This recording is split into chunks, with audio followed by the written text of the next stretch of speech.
Hello and welcome to our channel पढ़ाकू कीड़े। Students, आप सभी का स्वागत है हमारे चैनल पर।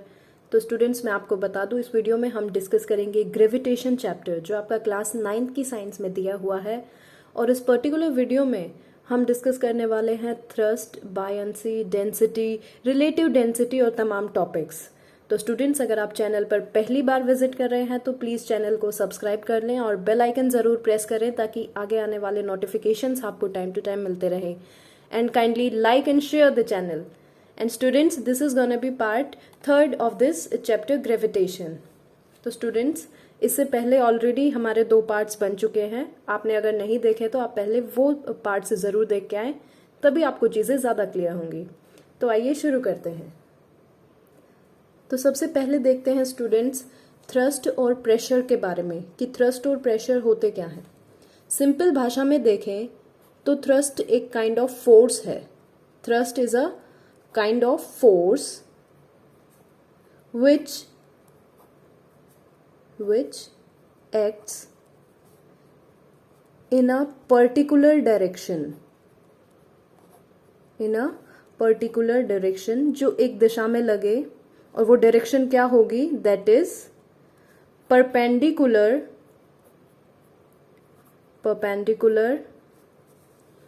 to the surface। जी हाँ स्टूडेंट्स, आप सही समझ रहे हैं। कोई भी फोर्स जो कि एक सरफेस के परपेंडिकुलर लगे, यानी कि 90 डिग्री पे। सपोज जैसे कि हमारे पास नेल्स होती हैं, फॉर एग्जाम्पल नेल्स जो कील होती हैं, जब हम उसको दीवार में अंदर उसको प्रेस करते हैं तो व्हाट वी नोटिस कि हम उसको परपेंडिकुलर रखते हैं to the surface. This is at 90 degrees angle, यानी कि अगर ये हमारा सरफेस है तो इस पे फोर्स कैसे लगेगी? इसके जस्ट परपेंडिकुलर। सो ये एक फोर्स ही होता है।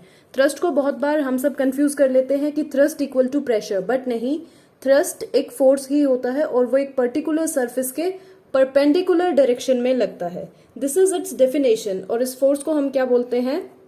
थ्रस्ट। अब प्रेशर क्या होता है?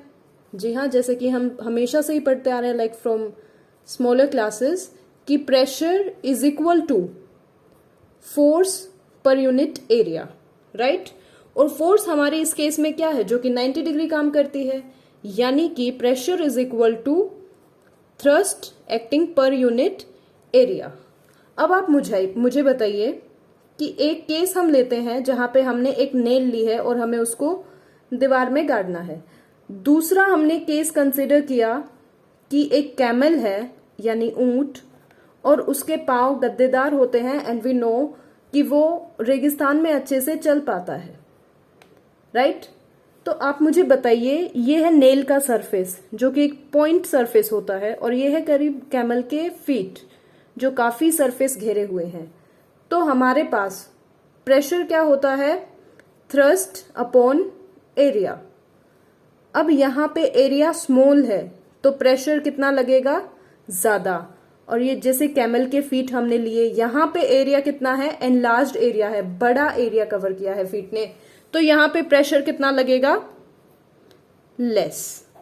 दिस इज द रीजन कि ऊंट के पांव गद्दीदार और जो उसको चलने में मदद करते हैं रेगिस्तान में, और काफी लंबे चौड़े होते हैं, यानी कि एरिया उनका वाइड होता है। और एरिया ज्यादा होने के कारण उनके ऊपर लगने वाला जो प्रेशर है, यानी पैर से जो प्रेशर लगेगा एक पूरी बॉडी का उस फ्लोर पे, यानी कि उस मिट्टी पे, तो वो क्या लगेगा? कम, लेस, बिकॉज एरिया क्या है? ज्यादा।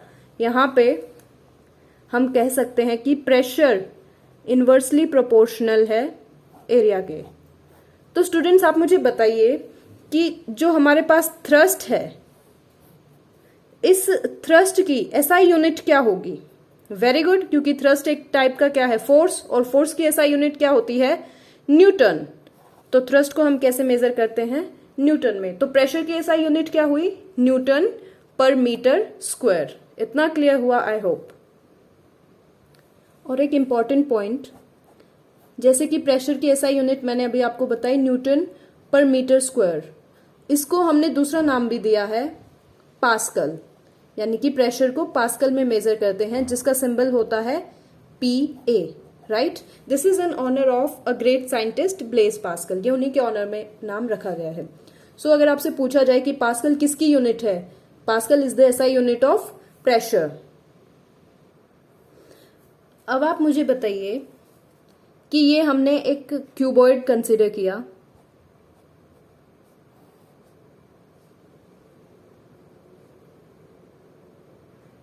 ये क्या है, एक क्यूबॉइड है, राइट। ये एक क्यूबॉइड है, हमने अभी इसको इस फ्लैट सरफेस पे रख दिया, यानी कि ग्राउंड पे इसको इस तरीके से रख दिया। ये इसकी हाइट है और बाकी इसके लेंथ और ब्रेड्थ है। अब दूसरा हमने क्यूबॉइड लिया जिसको इस तरीके से प्लेस कर दिया ग्राउंड पे। तो अब आपको क्लियर होगा कि इसका दूसरे क्यूबॉइड का जो सरफेस एरिया है ग्राउंड के टच में वो क्या है, मोर, ज्यादा है एज कंपेयर टू क्यूबॉइड 1। अगर पूछें कि प्रेशर क्यूबॉइड 1 ज्यादा लगाएगा या cuboid 2 on the ground, so pressure exerted by cuboid 2 is less because its area is more, and pressure exerted by cuboid 1 is greater as compared to second. This is due to the reason that pressure is equal to thrust upon area. I hope आपको ये चीजें clear हैं। तो students ये तो बात हुई pressure की सॉलिड्स के केस में। अब हम देखते हैं लिक्विड्स के केस में प्रेशर होता है या नहीं। लिक्विड्स के केस में of course there exist pressure, liquids का प्रेशर होता है। और वो कहाँ एक्ट करता है प्रेशर, कंटेनर के बेस पे और कंटेनर की वॉल्स पे। इसके अंदर जो भी लिक्विड होगा उसका प्रेशर कहाँ लगेगा, ऑफ कोर्स इस बेस पे लगेगा और इन वॉल्स पे भी लगेगा, राइट। तो अब यहीं से हमारे पास एक बहुत इंपॉर्टेंट टर्म आती है, बायंसी।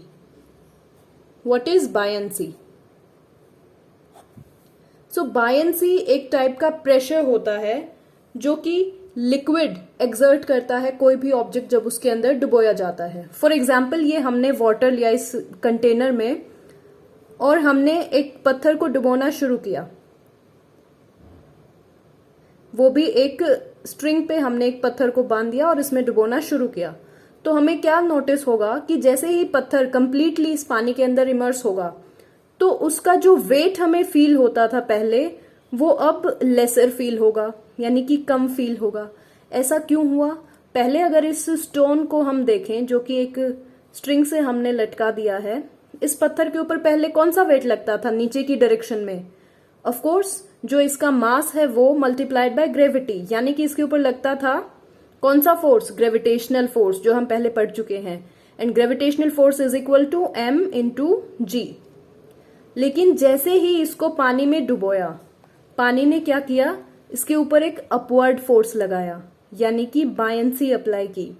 और वो बायंसी अब क्योंकि हमारे पास mg ज्यादा है इस अप्लाइड फोर्स की बजाय, तो पत्थर नीचे तो आएगा और एक टाइम पे आके डूब भी जाएगा, लेकिन हमें ये पानी के अंदर लाइटर फील होगा, इसका वेट कम फील होगा। और ये इसी वजह से क्योंकि वेट के जस्ट अपोजिट डायरेक्शन में क्या लगता है, बायंस force. So we can say that buoyance is the upward force.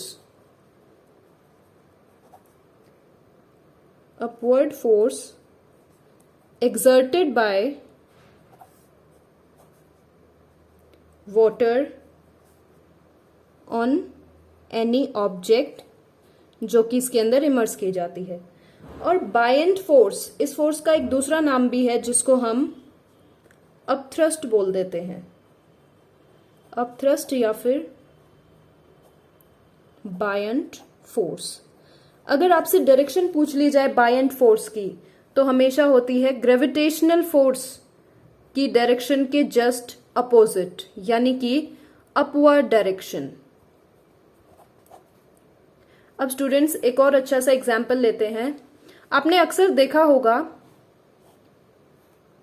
कि अगर हम कोई लकड़ी का ढक्कन ले, सपोज इस टाइप से हमने एक लकड़ी का ढक्कन ले लिया, दिस कॉर्क, और एक हमारे पास है कील, यानी कि लोहे वाली नेल।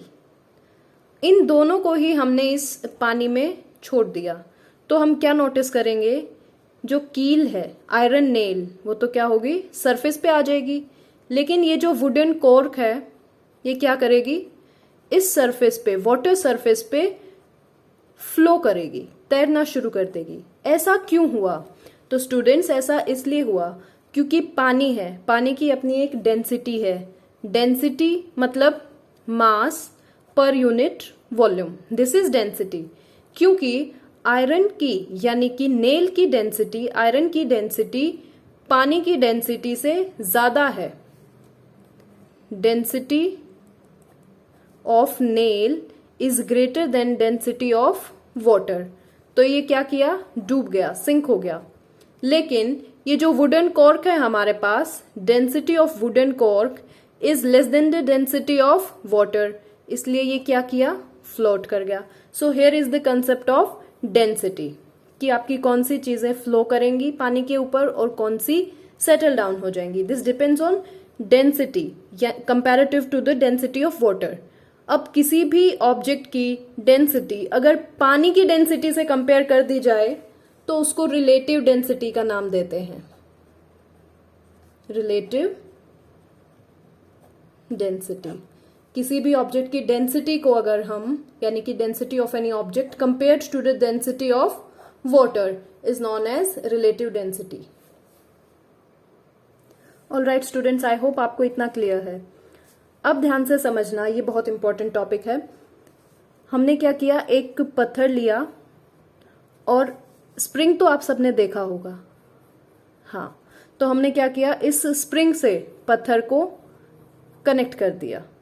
तो हम देखेंगे स्प्रिंग की इस स्प्रिंग की पहले कोई ओरिजिनल लेंथ L थी, यानी कि इसकी एक अपनी लंबाई थी, और जैसे ही हमने इस पे ये पत्थर अटैच किया तो क्या होगा, इसकी लंबाई बढ़ जाएगी। सपोज अब इसकी लंबाई हो गई कैपिटल L, यानी कि बढ़ गई। ठीक है, इतना क्लियर। अब हमने क्या किया, इस पूरे सिस्टम को पानी में इमर्स कर दिया, यानी कि एक बकेट ली और इसको पानी में डुबोना शुरू किया।